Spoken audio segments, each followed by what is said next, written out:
بسم اللہ الرحمن الرحیم۔ حافظ مزمل صاحب ہیں، انہوں نے ایک سوال یہ کیا ہے کہ آج کل میاں بیوی میں جب جھگڑے ہوتے ہیں تو پنچایت میں یا دارالقضا میں یا کہیں پر جو آپسی معاہدات طے کرتے ہیں تو اس میں ایک وکیل تحریر بنا دیتا ہے اور اس تحریر پر میاں بیوی دستخط کر دیتے ہیں، تو کیا اس طرح طلاق مان لیا جائے گا؟ کیونکہ جو کتابوں میں آتا ہے وہ یہ کہ باقاعدہ زبان سے طلاق کا اظہار ہونا چاہیے، یعنی انشاء جس کو کہتے ہیں کہ زید نے فلاں کو طلاق دیا، یا زید کہے کہ میں اپنی بیوی کو طلاق دیتا ہوں، اس طرح کے جملے کہے، یعنی کسی چیز کو نافذ کرنا ہو۔ اور یہاں پر جو ہوتا ہے وہ ایک خبر کی قبیل سے ایک اطلاعات ہوتی ہے کہ ایسا ہوا، فلاں فلاں میں جھگڑے ہوئے اور آپس میں دونوں کے درمیان یہ باتیں اتفاقی امور سے طے ہوئیں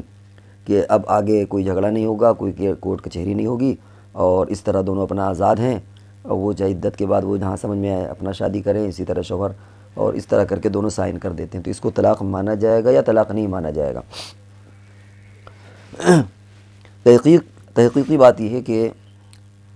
یہ جو تحریر تیار ہوئی ہے یہ اسی قول کو پختہ کرنے کے لیے ہوتی ہیں، اور یہ تھوڑا سا علمی اور فقہی بحث ہے کہ انشاء اور غیر انشاء خبر کہیں پر ایسا ہوتا ہے کہ خود بخود کچھ چیزوں کو انشاء کے قبیل میں سے مان لیتے ہیں۔ مثال کے طور پر زید یہ کہتا ہے کہ میں نے بیوی کو طلاق دیا، حالانکہ وہ دیا نہیں، اس نے اب دے رہا ہے، لیکن وہ کہتا ہے میں نے دیا، یہ تو پاسٹ سینٹنس ہے، یعنی ماضی کا صیغہ ہے، جھوٹ بھی بول سکتا ہے کہ نہیں دیا لیکن کہہ رہا میں نے دیا، لیکن چونکہ یہی طریقہ استعمال ہوتا ہے اس کی وجہ سے کیا کہتے ہیں طلاق پڑ گئی، گویا وہ اس وقت دے رہا ہے، ورنہ حقیقی معنی کیا ہے؟ اگر زید یہ کہتا ہے کہ میں نے اپنی بیوی کو طلاق دیا تو کوئی کہہ سکتا ہے کہ صاحب کہاں دیا، ابھی تو تم نے دیا نہیں، اب تو تم کہہ رہے ہو، لیکن اس کو یہ نہیں کہا جاتا کہ یہ پاسٹ کا صیغہ ہے، پیچھے والی زندگی کا نہیں، بلکہ ہو جائے گویا ابھی اس نے دیا، اور اسی وقت سے عدت شمار ہوتی ہے۔ اسی طریقے سے علماء نے یہ بھی لکھا ہے کہ کچھ چیزیں جو تحریری قبیل سے ہوتی ہیں آج کے دور میں، اس کو اب زبان کے قائم مقام بنا دیا گیا ہے، کیونکہ وہ اس سے زیادہ اوتھنٹک ہوتی ہیں۔ اگرچہ اس نے بہتر تو یہ کہ زبان سے کہہ لے، لیکن اگر وہ تحریر تیار ہو گئی، زبان سے نہیں کہا اور انہوں نے سائن کر دیا، تو یہ خود اس کے قائم مقام ہے کہ شوہر نے طلاق دے دیا، کیونکہ سیاق و سباق اور جو سینریو اور مجلس اور دارالقضا اور سب جو طے ہوتا ہے وہ اس کی بنیاد ہی یہی ہوتی ہے کہ وہ یہ کام کرنے جا رہا ہے۔